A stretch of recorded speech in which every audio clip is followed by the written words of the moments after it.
Yesterday being in the street. See, she knows what. I mean, star power. Which one do you think you're gonna nail? I feel like I'm gonna nail this is a Czech one? I feel like I'm gonna nail this one. I feel like I'm gonna get the German one. Utepils. I feel like an American one's gonna be a standout. Oh really? I feel the opposite. I feel like I'm not gonna be able to tell the American one because it's so like... Or maybe the elephant in the room. So tell me about yourself, Sarah. Well, I am an actress, although that doesn't really exist these days. Yeah. You're a coronavirus actress. I'm a coronavirus actress and voice teacher. Minneapolis, Minnesota. Minneapolis, Minnesota. We are in Minneapolis right now at a very hip building called the Nordhaus. The Nordhaus. Nordhaus. Nordic themed. Sippity sip over there. Yeah. From our production team. We have our PA Doug in the house. What up, YouTube? We're doing a urine tasting today. Are you excited? Oh, urine. I thought this was beer. Oh, right. Sorry. That was last week. We're doing, I'm here with Sara Sawyer. Sara Sawyer is a artist extraordinaire from Minneapolis, Minnesota. She's also the sister of my beloved wife, Allison. And I thought Sarah and I have a connection because we both have a lot of common interest in YouTubers. So I thought, and because she's an actress, she would be a good companion for our Pilsner tasting today. So welcome, Sarah. Thank you. You may have seen me in... Were you in, what's that show called?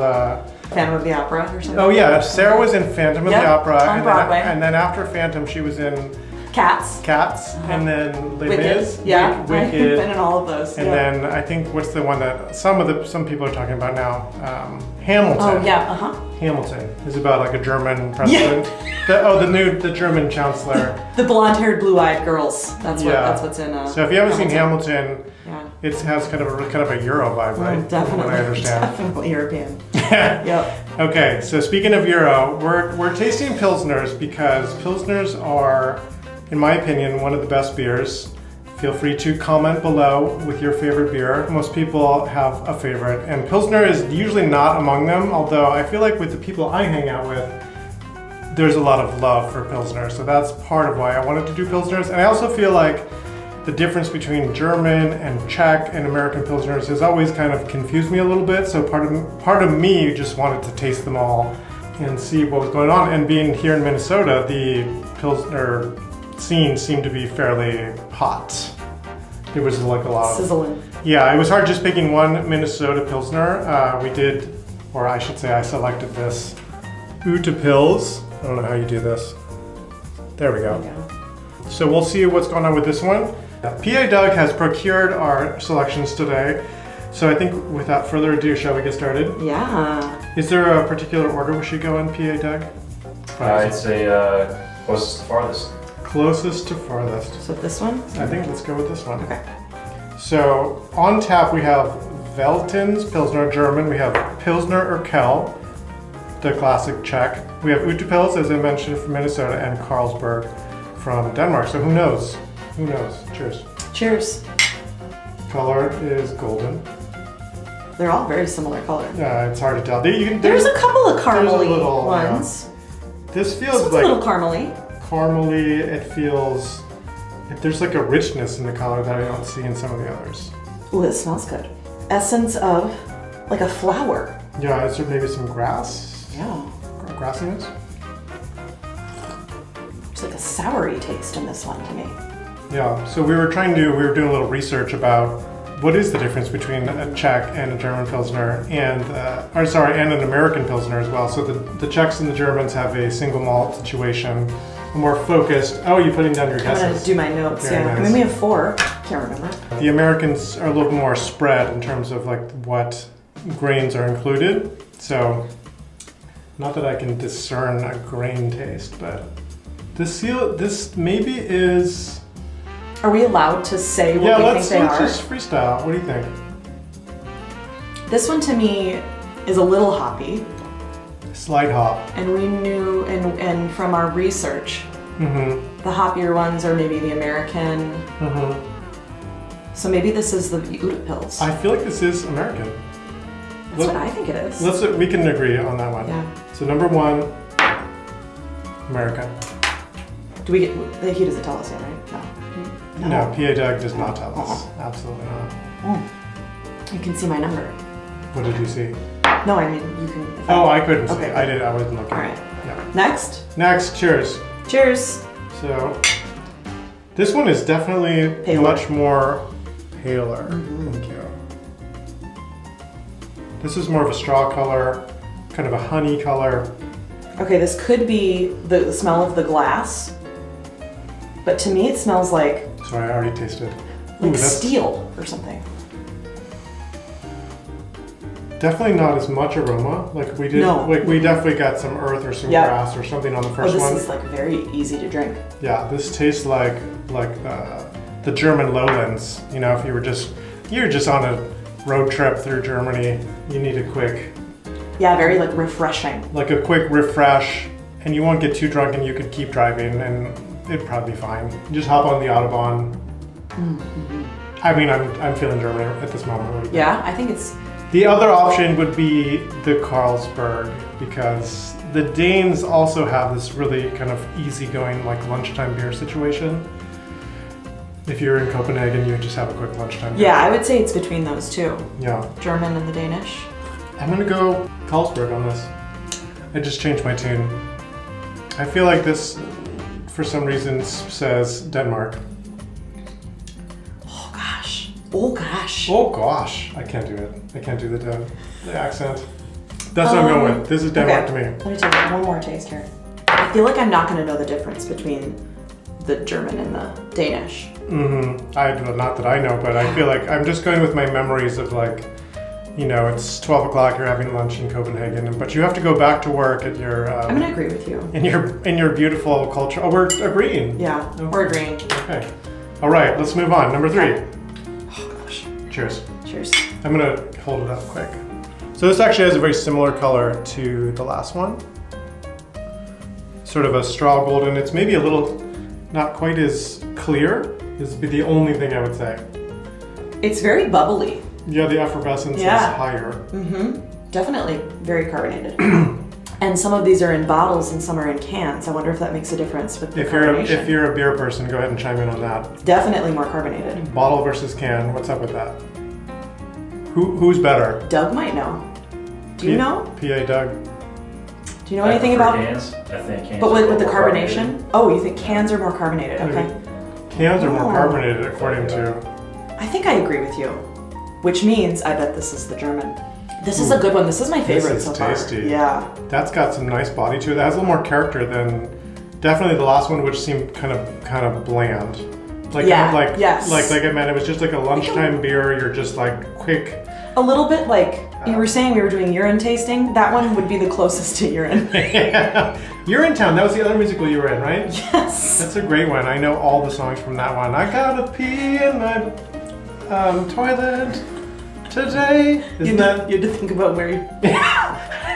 Because yesterday, this song, yesterday I peed in the street. Oh. Yeah, and today, don't remember that one? You were in the street? Yeah, definitely. I remember. Yeah. Yesterday I peed in the street. See, she knows what, I mean, star power. Star power. Oh, I want to like drink this whole one. This is good. Me too. I hope we're right about this. Because So are we agreeing again? I think it's the German one. I think also, we're gonna be so wrong. That's gonna be the best part about this. What if we're totally right? Okay, that was number 3, Veltins Pilsener, product of Germany. So now we're already to number 4. The only one we haven't probably profiled in our opinions is the Czech Pilsner Urquell. So that's probably what this is. Well, we'll see. What if we change our minds? Here we go. Here's the color. It's definitely the most amber of the 4, and definitely some effervescence in there. I've got some head on mine. That's right. No smell whatsoever. No, there's a beer smell. Do you get that? Yeah, totally. Because the other ones don't smell like beer at all. Well, that one, like, you know when you smell, like when you walk into a bar and you're just like, it smells like fucking beer in here. Yeah. Like beer on the floor. Beer on the walls. Yeah, that's what this smell is, so. Yeah, that's a hard one to smell. So this basically has to be Pilsner Urquell, but now that I'm thinking about it. This one is I still feel like number 1 had the most like dynamic flavors? The American. Yeah. Utepils. And do we feel like that's correct? Nope. I think this is Utepils. I think this one has the most sweetness to it, which for some reason rings American to me. This tastes like sugar, or there's like a kind of a caramelized flavor in this that I did not get. Oh God, I think you might be right. I think this is Utepils. Which, does that mean the first one is the Czech?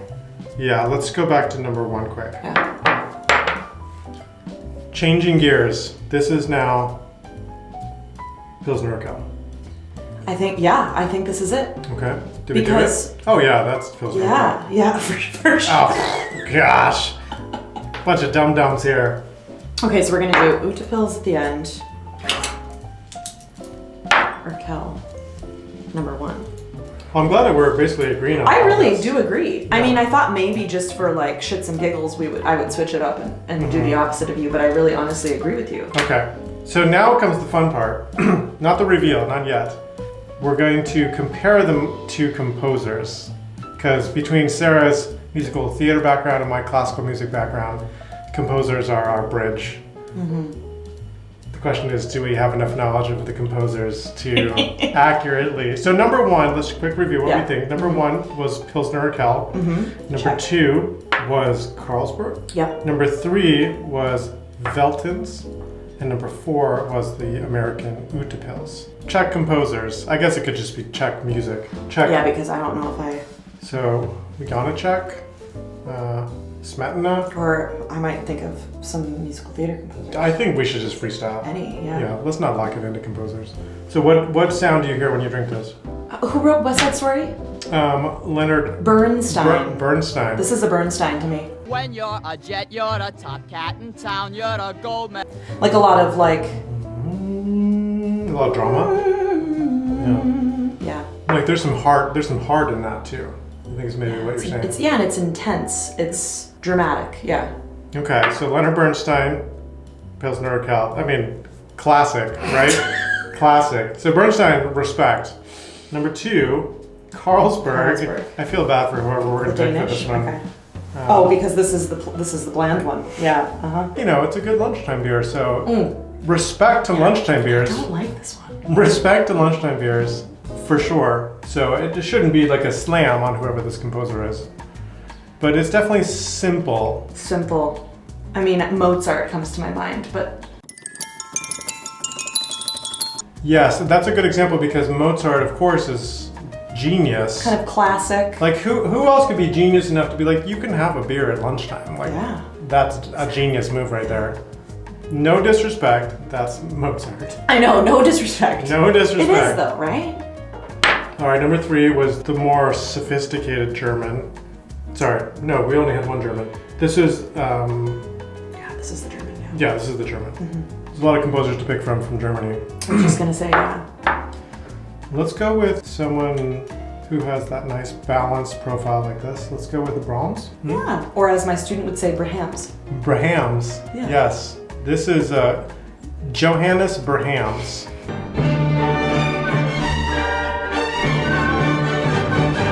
For those of you who aren't familiar with that composer, he's really good. Okay, number 4, which we think is the Utepils. The American. The Minnesota. Can you do a nice little Minnesota for us, quick? Oh yeah. Yeah, just this is our Minnesota. Minnesota beer. But they say it's a Czech style. Czech style Pilsner. So this one has some sweetness. That means that the song that we're hearing is like kind of tugging at our heartstrings in like a Ooh. little bit of a cheesy way. Maybe. Like a Rodgers and Hammerstein. Yeah, this is Rodgers and Hammerstein. Yeah. I think we Is got it it. Hammerstein or Hammerstein? Let's go with yeah.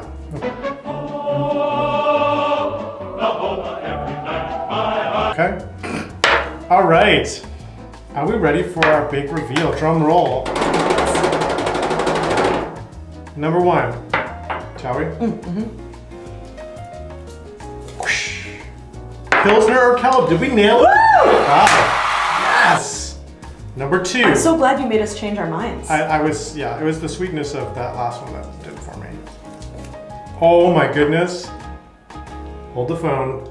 Number 2 was Veltins. We thought it was Carlsberg. Carlsberg. Lunchtime beer. It was the German one. German, okay. Okay, so we confused our composers a little bit there. we did. So Mozart was actually Veltins. Yeah. I feel like that's maybe an upgrade. What did we have as our composer for the German one?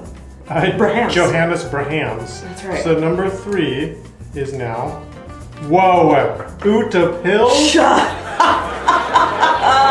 Wow, congratulations, Utepils. Whoa. That's big business right Yeah. there. You are, wait a second. So that means that number 4, with the sweetness? Was the Carlsberg? Unbelievable. No. Unbelievable. The only one we got was the Pilsner Urquell. We clearly know very little about Pilsners.